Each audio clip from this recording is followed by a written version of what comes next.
पृथ्वी के ताप कटिबंध और पृथ्वी पर सूर्य की किरणों का पड़ना तथा ऋतुओं का परिवर्तन। पृथ्वी के जो ताप कटिबंध हैं ये सूर्य की किरणों के पड़ने पर बनते हैं। सूर्य की किरणें जो है पृथ्वी के प्रत्येक हिस्से पर समान रूप से नहीं पड़ती हैं। कुछ पोर्शन ऐसा है पृथ्वी का जहाँ पर सूर्य की किरणें जो है बिल्कुल सीधी पड़ती हैं। कुछ पोर्शन ऐसा है कि वहाँ पर जो है सूर्य की किरणें तिरछी पड़ती हैं, और एक ऐसा हिस्सा है जहाँ पर सूर्य की किरणें बहुत ही ज़्यादा तिरछी पड़ती हैं।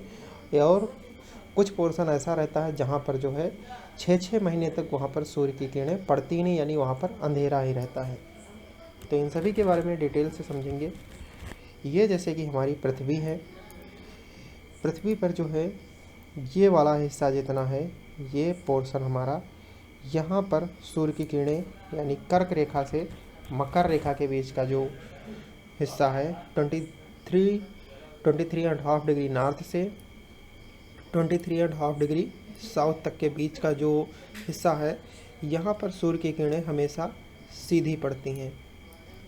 तो यहाँ पर सूर्य की किरणें सीधी पड़ती हैं, इसलिए इस हिस्से को हम उष्ण कटिबंध कहते हैं।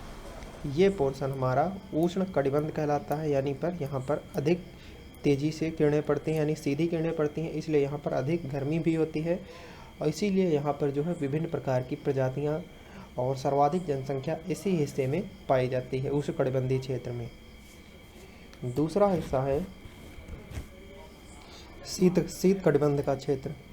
शीत कटिबंध के क्षेत्र में जो है यानी 23.5 डिग्री नॉर्थ से 66.5 नॉर्थ तक, यानी 23.5 डिग्री नॉर्थ से 66.5 डिग्री नॉर्थ के बीच में ये वाला हिस्सा, और इसी प्रकार 23.5 डिग्री साउथ से 66.5 डिग्री साउथ के मध्य का जो हिस्सा है, यहाँ पर सूर्य की किरणें जो हैं तिरछी पड़ती हैं, इसलिए ये हिस्सा जो है शीतोष्ण कटिबंधी कहलाता है।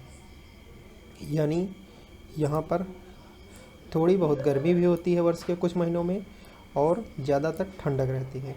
तो यानी ठंडक और गर्मी यहाँ पर दोनों होता है, तो इसे शीतोष्ण कटिबंधी कहा जाता है। और यहाँ पर कम गर्मी होती है। जो उष्ण कटिबंधी है यहाँ पर तापमान अधिक रहता है और अधिक गर्म होता है। तीसरा हमारा शीत कटिबंधी क्षेत्र। शीत कटिबंधी क्षेत्र जो है ये हमारा 66.5 डिग्री नॉर्थ के बाद का हिस्सा, ये वाला जो है ये पोर्शन, और नीचे जो है ये 66.5 डिग्री साउथ से साउथ पोल के बीच का हिस्सा। तो इस हिस्से में जो है सूर्य की किरणें जो है बहुत अधिक तिरछी पड़ती हैं, जिसके कारण यहाँ पर अधिक सर्दी रहती है, यानी गर्मी नहीं होती है, ज़्यादातर ठंडक ही रहती है अधिक समय तक। और यहाँ पर कुछ हिस्सा ऐसा भी होता है जो कि जहाँ पर 6 महीने तक सूर्य की किरणें पड़ती ही नहीं हैं। जब सूर्य उत्तर में होता है तो दक्षिण का हिस्सा 6 महीने अंधेरे में रहता है, और जब सूर्य दक्षिण की ओर होता है तो ये नॉर्थ का हिस्सा जो है अंधेरे में रहता है, क्योंकि सूर्य जो पृथ्वी है वो इस तरह से झुकी हुई है अपने अक्ष पर। पृथ्वी का अक्ष इस प्रकार से है, इसके परिता जो है पृथ्वी राउंड करती है, तो इसलिए जो एक हिस्सा है वो ढक जाता है। अब हम बात करेंगे कि पृथ्वी पर जो है ऋतुओं का परिवर्तन कैसे होता है। तो ऋतुओं के परिवर्तन की अगर हम बात करें तो ये है हमारा 0 डिग्री अक्षांश। 0 डिग्री अक्षांश पर जब सूर्य होता है तो जब 21 मार्च के दौरान सूर्य हमारा 0 डिग्री पर होगा तो उस समय बसंत ऋतु होती है। और जब सूर्य उत्तरायण करता है, यानी 21 मार्च के बाद 21 जून आएगा उसके बाद, तो जब 21 जून को सूर्य कर्क रेखा पर होता है 23.5 डिग्री नॉर्थ में होता है, तो यहाँ पर जो है कर्क संक्रांति मनाई जाती है, यानी एक कर्क संक्रांति होती है। और 21 जून को सूर्य की किरणें सीधी पड़ती हैं कर्क रेखा पर, तो यहाँ पर कर्क संक्रांति मनाई जाती है।